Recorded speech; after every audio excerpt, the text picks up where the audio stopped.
बातमी डोंबिवलीतून आहे। डोंबिवलीमध्ये रस्त्यांची कामं रखडल्यामुळे डोंबिवलीकर अत्यंत संतप्त झालेले आहेत। प्रशासनाच्या कारभाराचा नागरिकांनी तीव्र शब्दांमध्ये निषेध व्यक्त केलाय। आमदार रवींद्र चव्हाण यांनी या संदर्भात दखल घेतली आहे।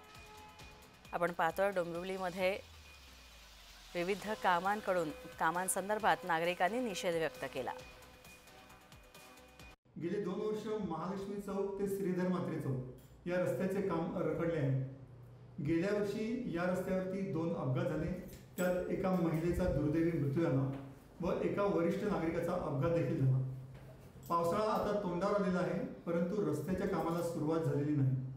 महापालिका प्रशासन आणि MMRD आपली जबाबदारी एकमेकांवर ढकलत आहे। नागरिकांची गैरसोय होऊ नये, रस्त्याचे काम लवकर पूर्ण व्हावे यासाठी गरिबाचा वाडा उत्कर्ष समिती आंदोलन करण्याचा निर्णय घेतला आहे।